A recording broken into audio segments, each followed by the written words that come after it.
પિતૃઓની પ્રસન્નતા માટે શ્રાદ્ધ. ભાદરવા સુદ 15 પૂનમથી ભાદરવા અમાસ આ 16 દિવસને શ્રાદ્ધ પક્ષ તરીકે ઉજવવામાં આવે છે. આમાં શ્રાદ્ધ કર્મ પિતૃકર્મમાં આવી જાય છે.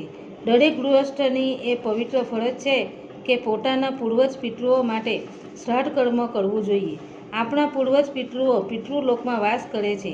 દૂર શ્રવણ અને દૂરદર્શન જેવી અલૌકિક શક્તિઓ એ પિતૃઓ પાસે હોય છે. જ્યારે શ્રાદ્ધના મંત્રો ભણવામાં આવે છે ત્યારે એ પિતૃઓ પોતાના આંદોલન દ્વારા અદ્ભુત અસરો પેદા કરે છે. દૂર શ્રવણની શક્તિને લીધે આ પિતૃઓ મંત્રોના શબ્દો સાંભળે છે અને પ્રસન્ન થાય છે. જે એમને શ્રાદ્ધ તર્પણ આપે છે એમને એમના પિતૃઓ આશીર્વાદ આપે છે. શ્રાદ્ધમાં જે કંઈ દાન આપવામાં આવે છે એનો સાર ભાગ સૂર્યના કિરણો દ્વારા ઉપર સૂર્યલોકમાં પહોંચી જાય છે. પિતૃઓ આ દાનથી ખુશ થતા હોય છે. આપણા મંત્રોનો પ્રભાવ ઘણો જ વ્યાપક ને નક્કર છે, છતાં આપણી કમનસીબી છે કે ઘણો વર્ગ તેનો સ્વીકાર કરવા તૈયાર નથી.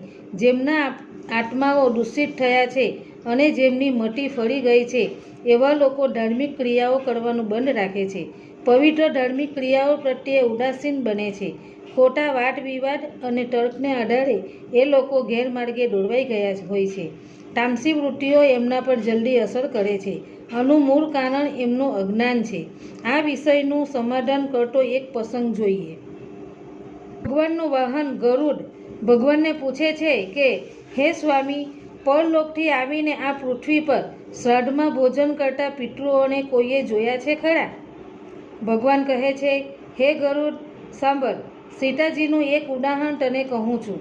જે રીતે સીતાજીએ પુષ્કળ તીર્થમાં પોતાના સસરા વગેરે 3 પિતૃઓને શ્રાદ્ધમાં નિમંત્રિત બ્રાહ્મણના શરીરમાં પ્રવિષ્ટ થયેલા જોયા હતા એ વિશે તને કહું છું. જ્યારે પિતાની આજ્ઞા પ્રાપ્ત કરીને શ્રીરામ વનમાં ચાલ્યા ગયા હતા ત્યારે એમણે એકવાર સીતા સાથે પુષ્કળ તીર્થમાં યાત્રા કરી. તીર્થમાં પહોંચીને એમણે શ્રાદ્ધ કરવાનો નિર્ણય કર્યો. સીતાજીએ એક પાકેલા ફળને રાંધીને શ્રીરામ સમક્ષ મૂક્યું. શ્રાદ્ધ કર્મમાં દીક્ષિત થયેલ શ્રીરામજીની આજ્ઞાથી પોતે દીક્ષિત થઈને સીતાજીએ એ ધર્મનું સામ્યક પાલન કર્યું. એ વખતે સૂર્ય આકાશમંડળની મધ્યમાં પહોંચી ગયો અને કુટુંબ મુહૂર્ત એટલે કે દિવસનું 8મું મુહૂર્ત આવી ગયું હતું. શ્રીરામે જે ઋષિઓને નિમંત્રિત કર્યા હતા તેઓ બધા ત્યાં આવી ગયા હતા. આવેલા એ ઋષિઓને જોઈને સીતાજી શ્રીરામની આજ્ઞાથી અન્ન પીરસવા માટે ત્યાં આવ્યા. પરંતુ બ્રાહ્મણોની વચ્ચે જઈને તેઓ તરત ત્યાંથી દૂર ચાલ્યા ગયા અને લતાઓની વચ્ચે છુપાઈને બેસી ગયા. આ વાત જાણીને શ્રીરામે વિચાર કર્યો કે બ્રાહ્મણોને ભોજન કરાવ્યા વિના સીતા લજ્જાને કારણે ક્યાંક છુપાઈ ગયા લાગે છે. પહેલાં હું આ બ્રાહ્મણોને ભોજન કરાવી દઉં, પછી સીતાજીની શોધ કરીશ. આમ વિચારી શ્રીરામે પોતે બ્રાહ્મણોને ભોજન કરાવ્યું. ભોજન પછી બ્રાહ્મણો ચાલ્યા ગયા. પછી શ્રીરામ સીતા પાસે જઈને બોલ્યા, બ્રાહ્મણને જોઈને તું લતાઓની પાછળ કેમ છુપાઈ ગઈ? આથી સીતાજી નતમસ્તકે શ્રીરામ સમક્ષ ઊભા રહી ગયા અને બોલ્યા, હે રાઘવ, આ શ્રાદ્ધમાં ઉપસ્થિત બ્રાહ્મણના અગ્રભાગમાં મેં આપના પિતાશ્રીના દર્શન કર્યા. તેઓ સઘળા આભૂષણોથી વિભૂષિત હતા. એ જ પ્રમાણે બીજા 2 મહાપુરુષો પણ એ વખતે મારા જોવામાં આવ્યા. આથી કરીને હું આપને કહ્યા વિના એકાંતમાં ચાલી ગઈ. હે રાઘવ, વલ્કલ અને મૃગચર્મ ધારણ કરેલી હું પિતા સમક્ષ કેવી રીતે જઈ શકું? મારા હાથે હું પિતાજીને ભોજન કેવી રીતે આપી શકું? હું એ જ છું કે જે પહેલાં બધા જ પ્રકારના આભૂષણોથી સુશોભિત રહેતી હતી. આથી મનમાં આવેલી લજ્જાને કારણે હું પાછી વળી ગઈ હતી.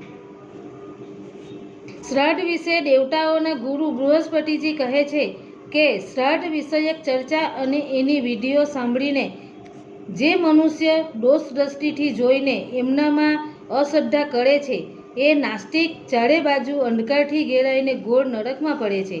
યોગ પરાયણ યોગેશ્વરોની નિંદા કરવાથી મનુષ્ય ચારે બાજુ અંધકારથી છવાયેલા અત્યંત ઘોર નરકમાં અવશ્ય જાય છે. સ્ત્રીઓ પ્રત્યે દ્વેષની ભાવના મનસા વાચા કર્મણા સર્વથા વર્જિત છે. જેવી રીતે ગૌચરમાં સેંકડો ગાયોમાં છુપાયેલ પોતાની માને વાછરડું શોધી લે છે, એવી જ રીતે શ્રાદ્ધ કર્મમાં આપેલા પદાર્થોને મંત્ર ત્યાં જ પહોંચાડી દે છે કે જ્યાં એનો અધિકારી જીવ સ્થિત હોય છે. પિતૃઓનું નામ, ગોત્ર અને મંત્ર શ્રાદ્ધમાં આપેલા અન્નને એમની પાસે લઈ જાય છે, પછી ભલે તેઓ ગમે તે યોનિઓમાં કેમ ગયા ન હોય, શ્રાદ્ધના અન્નાથી એમની તૃપ્તિ થાય છે. ગરુડ પુરાણમાં શ્રાદ્ધના મહિમા અંગે જે દર્શાવવામાં આવ્યું છે તે ઉપર જરા દ્રષ્ટિપાત કરીએ. સમયાનુસાર શ્રાદ્ધ કરવાથી કુળમાં કોઈ દુઃખી નથી રહેતું. પિતૃઓની પૂજા કરીને મનુષ્ય આયુષ્ય, પુત્ર, યશ, સ્વર્ગ, કીર્તિ, પુષ્ટિ, બળ, સ્ત્રી, પશુ, સુખ અને ધન ધાન્ય પ્રાપ્ત કરે છે. દેવ કાર્યથી પણ પિતૃ કાર્યનું વિશેષ મહત્વ છે. દેવતાઓથી પહેલાં પિતૃઓને પસંદ કરવા વધારે કલ્યાણકારી છે. જે લોકો પોતાના પિતૃઓ, દેવો, બ્રાહ્મણ તથા અગ્નિની પૂજા કરે છે તેઓ સર્વ પ્રાણીઓના અંતરાત્મામાં સમાવિષ્ટ મારી પૂજા કરે છે. શક્તિ પ્રમાણે વિધિપૂર્વક શ્રાદ્ધ કરીને મનુષ્ય બ્રહ્મ પર્યંત સમસ્ત ચરાચર જગતને પસંદ કરી લે છે. હે ગરુડ, મનુષ્ય દ્વારા શ્રાદ્ધમાં પૃથ્વી ઉપર જે અન્ન નાખવામાં આવે છે એનાથી જે પિતૃઓ પિશાચ યોનિમાં ઉત્પન્ન થાય છે તેઓ સંતુષ્ટ થાય છે. શ્રાદ્ધમાં સ્નાન કરવાથી ભીજાયેલા વસ્તુ દ્વારા જે જળ પૃથ્વી ઉપર પડે છે એનાથી વૃક્ષ યોનિને પ્રાપ્ત થયેલા પિતૃઓની સંતુષ્ટિ થાય છે. એ જે ગંધ તથા જળ ભૂમિ પર પડે છે એનાથી દેવત્વ યોનિને પ્રાપ્ત થયેલા પિતૃઓને સુખ પ્રાપ્ત થાય છે. જે પિતૃઓ પોતાના કુળથી બહિષ્કૃત છે, ક્રિયાઓને યોગ્ય નથી, સંસ્કારહીન અને વિપન્ન છે, એ બધા શ્રાદ્ધમાં વિક્રાન અને માર્જનના જળનું ભક્ષણ કરે છે. શ્રાદ્ધમાં ભોજન કરીને બ્રાહ્મણો દ્વારા આચમન અને જળપાન કરવા માટે જે જળ ગ્રહણ કરવામાં આવે છે એ જળથી એ પિતૃઓને સંતૃપ્તિ થાય છે.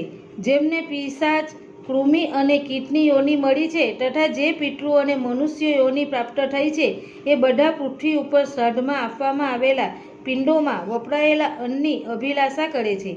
એનાથી જ એમને સંતૃપ્તિ પ્રાપ્ત થાય છે. આ પ્રમાણે બ્રાહ્મણ, ક્ષત્રિય અને વૈશ્યો દ્વારા વિધિપૂર્વક શ્રાદ્ધ કરવામાં આવતા જે શુદ્ધ કે અશુદ્ધ જળ કે અન્ન ફેંકવામાં આવે છે એનાથી જેમણે અન્ય જાતિમાં જઈને જન્મ લીધો છે એમની તૃપ્તિ થાય છે.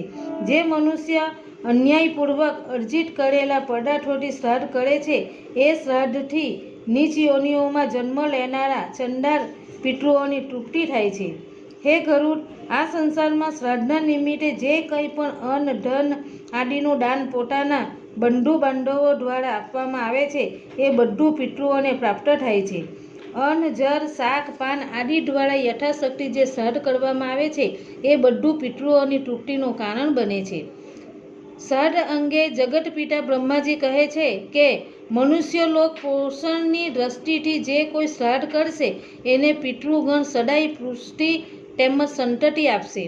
શ્રાદ્ધ કર્મમાં પોતાના પ્રપિતામહ એટલે કે દાદા સુધીનું નામ તેમજ ગોત્રનું નામ બોલીને જે કંઈક પિતૃઓને આપવામાં આવશે એ શ્રાદ્ધ દાનથી પિતૃગણ અતિ સંતુષ્ટ થઈને આપનારના સંતાનોને સંતુષ્ટ રાખશે. શ્રાદ્ધથી તૃપ્ત થયેલા પિતૃઓ શ્રાદ્ધકર્તાને દીર્ઘાયુષ્ય, સંતાન, ધન, વિદ્યા, સુખ, રાજ્ય, સ્વર્ગ તથા મોક્ષ પ્રદાન કરે છે. શ્રાદ્ધમાં ચાંદીનું દાન કે દર્શન પિતૃઓને અનંત અક્ષય તેમજ સ્વર્ગ આપનાર ટાળનાર દાન ગણાય છે. કાળા મૃગ ચર્મનું સાનિધ્ય દર્શન દાન રાક્ષસોનો વિનાશ કરનાર તેમજ બ્રહ્મ તેજને વધારનાર છે.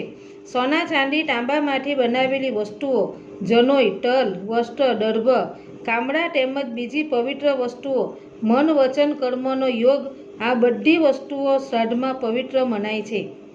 ઉપર જણાવેલ વસ્તુઓ દ્વારા વિધિપૂર્વક કરવામાં આવેલું શ્રાદ્ધ શ્રદ્ધાનું આયુષ્ય, આરોગ્ય, કીર્તિ, સંતતિ અને બુદ્ધિ વધારનારું છે.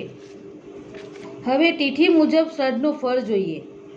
પૂર્ણિમાના દિવસે શ્રાદ્ધાદિ કરે છે એની બુદ્ધિ, પુષ્ટિ, સ્મરણ શક્તિ, ધારણા શક્તિ, પુત્ર પૌત્રાદિ અને ઐશ્વર્યની વૃદ્ધિ થાય છે.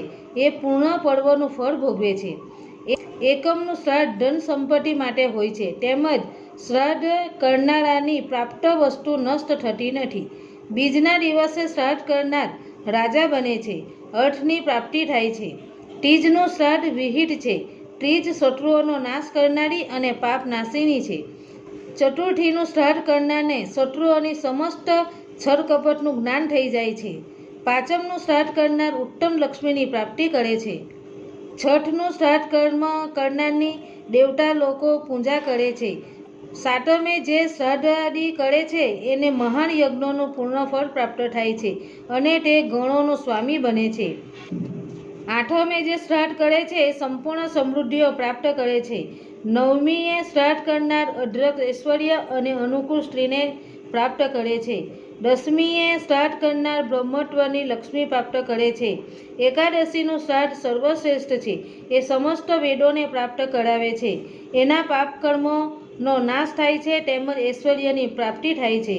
બારસના શ્રાદ્ધથી અન્નની પ્રાપ્તિ થાય છે. તેરસના શ્રાદ્ધથી સંતતિ, બુદ્ધિ, ધારણા શક્તિ, ઉત્તમ પુષ્ટિ, દીર્ઘાયુ અને ઐશ્વર્ય પ્રાપ્ત થાય છે. 14નું શ્રાદ્ધ યુવાન મૃતકો માટે કરવામાં આવે છે. જેઓ હથિયારો દ્વારા માર્યા ગયા હોય એમના માટે 14નું શ્રાદ્ધ કરવું જોઈએ.